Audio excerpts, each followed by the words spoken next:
Alors, bonjour à tous. Aujourd'hui, je vais vous parler du voyage chamanique. Alors, qu'est-ce que c'est que le voyage chamanique? Le voyage chamanique, c'est une façon de se relier à l'intelligence subtile de la nature. Qu'est-ce que c'est que l'intelligence subtile de la nature? C'est par exemple parler à l'esprit d'un arbre, parler à l'esprit d'une plante ou d'un animal et les avoir pour rallier.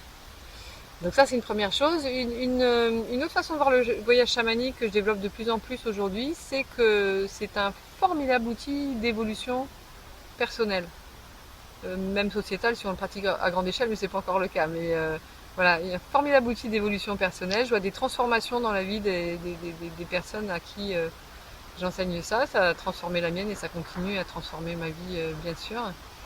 Et de façon positive, c'est-à-dire avec plus de vie, plus de santé, plus d'alignement, plus de bonheur, je crois qu'on peut dire ça tout simplement.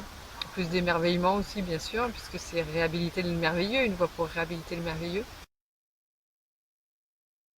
L'origine du voyage chamanique, d'où ça vient? Bien sûr des populations tribales, chamaniques, etc. Mais beaucoup plus simplement, ça vient de nos capacités naturelles à voyager. C'est-à-dire que on a la capacité naturelle de rêver, mais le voyage, c'est la même chose. Pour commencer, ce qui est recommandé, c'est de s'allonger, pour que le corps attire pas l'attention, puisque son attention va la porter sur le voyage. Donc allonger, relaxer, on peut mettre une petite relaxation avant. Et ensuite, donc on va partir en voyage, c'est-à-dire on va se promener dans 3 mondes. Donc c'est un petit peu une structure arbitraire, mais il se trouve qu'elle est ancestrale, donc ce qui marche pendant des milliers d'années, on a tendance à garder en fait. Il y a le monde du milieu, qui est le monde où on est là, où vous regardez cette vidéo, où moi je vous parle, enfin je vous ai parlé plutôt, c'est au passé, mais c'est quand même le monde du milieu.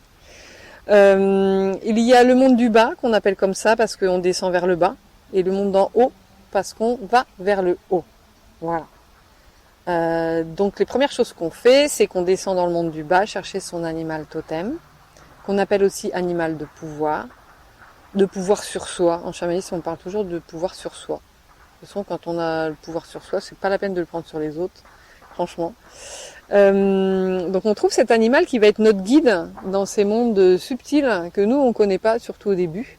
Et donc c'est notre guide qui va nous montrer les différents chemins, qui va répondre à nos questions, qui va nous faire des découvertes incroyables sur nous et sur le monde.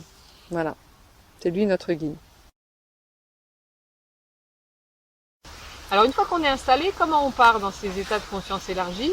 Donc il y a plusieurs possibilités.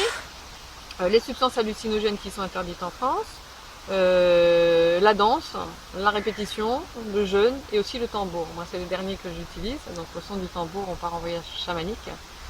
Et donc le tambour c'est l'air de fil conducteur, en fait on l'appelle le cheval ou le vaisseau qu'on prend pour faire voyager.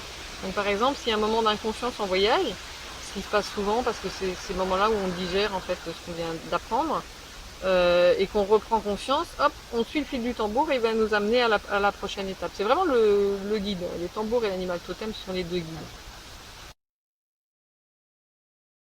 En voyage, c'est un petit peu comme dans un rêve. Donc on parcourt des paysages qui sont pas forcément complètement terminés, mais ça ne gêne en rien puisqu'en fait il y a la partie sur laquelle on a l'attention, elle est bien réelle.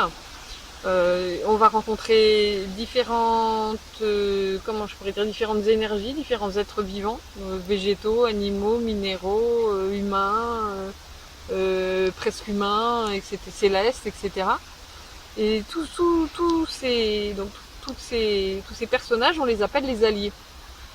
Donc nos alliés portent bien leur nom parce qu'ils sont là pour être à notre service et pour contribuer à pour nous aider, pour nous donner un coup de main sur la question qu'on a en ce moment, ou pour contribuer à notre évolution. Donc autant leur demander parce qu'ils sont vraiment ravis de coopérer avec nous.